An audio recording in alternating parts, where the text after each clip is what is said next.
reviewers. This morning, we'll be conducting the frequent conference of the following projects. Before I will tackle the main agenda of this frequent conference, I would like to acknowledge the presence of our bank members. Starting from my left, Engineer Paco of the construction section, the chief. Engineer Romero Guarias, the chief of the maintenance section. Madam Jennifer Guarias, the chief of the administrative section. Manika, the secretary. Fahad from the IT support system. We also have here in my right, we have our procurement engineer, Engineer Activity. We also have here the secretariat headed by Ms. Ken Ramos. From the procurement unit, we have Engineer Carl, Damian, and Mr. Marcelino. And we also have here the DPWH represented by Engineer Goldman and Dominguez.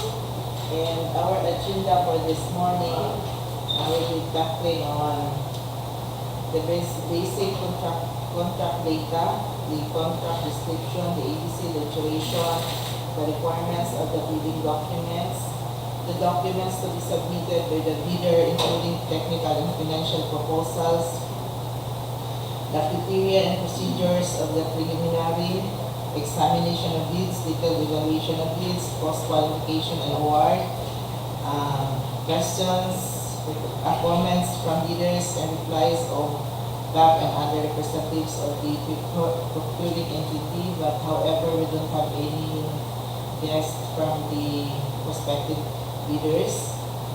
And also the summary of proceedings, including supplemental bid bulletins to be issued and other concerns regarding the upcoming opening of bids. And now I'm turning over the floor to our secretariat for the more detailed explanation of the upcoming bid. Thank you, Madam Chair, and good morning, everyone. I have here the checklist of technical and financial documents of which the bidders will submit during the opening of bid proposals. First, we have the technical component envelope, which is the Class A documents. For the legal documents, we have the valid field checks, registration certificate, platinum membership, or pages in accordance with Section 8.5.2 of the IRR. Second, the registration certificate from Securities and Exchange Commission, Department of Trade and Industry for sole proprietorship, or Cooperative Development Authority or the CDA for cooperatives or its equivalent document. Then the mayor's or business permit issued by the city or municipality where principal place of business of the prospective bidder is located, or the equivalent document for exclusive economic zones or areas, and the tax clearance for Executive Order Number 398 Series of 2005 as finally reviewed and approved by the Bureau of Internal Revenue. For the technical documents, we have the statement of the prospective bidder about its ongoing government and private contracts, including contracts awarded but not yet started, if any, whether similar or not similar in nature and complexity for the contract to be bid. The statement of the bidder's single largest completed contract, similar to the contract to be bid, except under conditions provided for in sections 23.4.1.3 and 23.4.2.4 of the 2016 revised IRR of RA number 84 within the relevant period as provided in the bidding documents. Third, the original copy of bid security, if in the form of a surety bond, submit also a certification issued by the Insurance Commission for original copy of notarized bid securing declaration. Fourth is the conformity with the technical specifications, which may include products, production, delivery schedule, manpower requirements, and or after-sales parts if applicable, and the original duly signed omnibus loan statement and if applicable.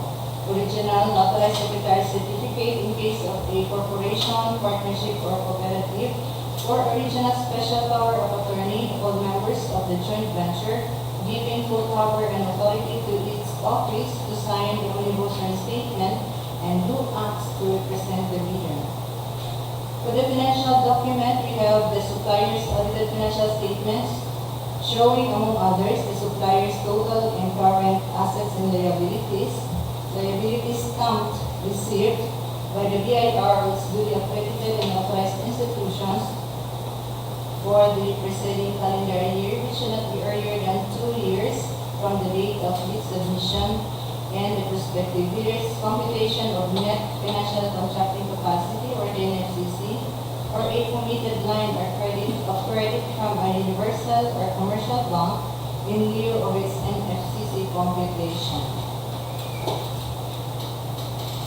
For the Class B documents, if applicable, a duly signed joint venture agreement in case the joint venture is already in existence, or duly notarized statements from all the potential joint venture partners stating that they will enter into and abide by the provisions of the joint venture agreement in the instance that the bid is successful. For the financial component and below, it consists of the original of duly signed and accomplished financial bid form, original of duly signed and accomplished bill of quantities, and the original of duly signed and accomplished price schedules. We also have other documentary requirements under RA number 9184 as applicable. This is for our foreign bidders claiming by reason of their country. The country's extension of reciprocal rights to Filipinos, certification from the relevant government office of their country stating that Filipinos are allowed to participate in government procurement activities for the same item or product, and also certification from the DPI if the bidder claims preference as a domestic bidder or domestic entity. For the following reminders to our readers that the certificate of registration shall be updated with the current and updated Class A eligibility documents covered by Section 85.2 of the 2016 revised IRR of RA 984. Example, the registration certificate, the mayor's or business permit, the tax clearance, the legal license and registration, and the audited financial statements. If these documents are not updated, otherwise shall result in the automatic suspension of the validity of its certificate of Class Latin registration and membership as per GPPB Resolution number 15/2021. The bidder can edit, update, and generate the updated certificate immediately.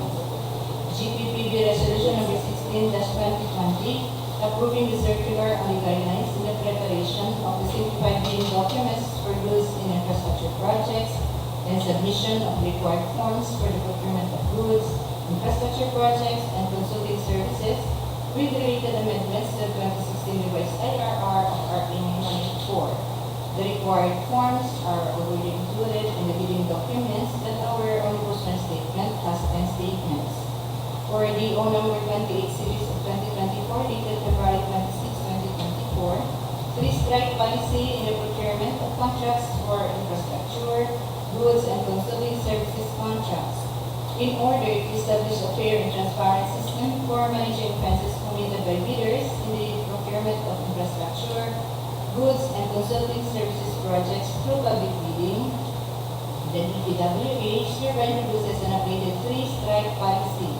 This policy is aimed at enforcing adherence to the procurement guidelines stipulated under Section 69.1.I of the 2016 revised implementing rules and regulation of the Public Act 9184. Under this policy, if a bidder commits three offenses or acts described as all other acts that tend to defeat the purpose of competitive bidding, they shall be subjected to an administrative penalty. These offenses acts are further classified into three major categories as enumerated. 1. Withdrawal from the bidding process, submission of non-participation letter, or failure to submit a bid after purchasing the bid documents. However, the Bids and Awards Committee recognizes certain valid reasons for these actions. Second, submission of fake bids without valid reasons as determined by the BAC. Exceptions will be considered under extraordinary circumstances such as force majeure. This refers to unexpected and avoidable external events that impede or prevent a bidder from timely bid submission as defined in Article 1174 of the Philippine Civil Code. And third, submission of patently insufficient bid. A patently insufficient bid refers to a bid that fails to include or comply with certain mandatory requirements. The determination of whether a bidder committed such an offense may occur as outlined: A. During eligibility screening or shortlisting, B. During bid evaluation, and C. During post-qualifications. So, bidders are reminded to diligently review and scrutinize the documents to avoid any violations. And for more details of this Department Order Number 28 Series of 2024, that describe policy in the procurement of infrastructure, goods, and consulting services contracts, you can download a copy in the DPWH website. So those are all our reminders for our readers. Thank you. Thank you, Madam. Okay. Our bidding will be on July 29, 2024 at 9 o'clock in the morning for the following projects or goods. We have contract ID number 24GMC0153, which is the purchase of materials for use in the repair and maintenance of concrete pavement along various national roads of Cotabato Second DEO within this district. And this has an approved budget for contract of 2,025,000 pesos. Another is 24GMC0154. This is the purchase of materials for use in the repainting of pavement markings along various national roads of Cotabato Second DEO with an approved budget for contract of 2,284,882 pesos. Another is contract ID number 24JMC0155, which is the purchase of materials for use in the repair, maintenance of damaged road safety devices along Cotabato Davao Road of Cotabato Second DEO at kilometer 1603 plus 200 to kilometer 1628 plus 540 with an approved budget for contract of 3,106,192 pesos. And another is 24GMC0156, which is the purchase of fuel diesel for use in the repair and maintenance of various national roads and bridges of Cotabato Second DEO with an approved budget for contract of 2,927,840 pesos. And the last one is 24GMC0157, which is purchase of materials for use in the repair and maintenance of Binay Bridge Abutment A, Abutment Open Cross A, slope protection along Paco, Arakan Valley Road at kilometer 1638 plus 275 with an approved budget for contract of 1,238,284 pesos and 0.06 centavos only. And these are all the projects to be bid out this coming July 29. It is the deadline for submission of the proposals will be on the same date at exactly 10 o'clock in the morning. Our bid box will be closed during that time. So is there any more else you'd like to add on this bid conference issue concerns? Hearing none, I now will prepare this bid conference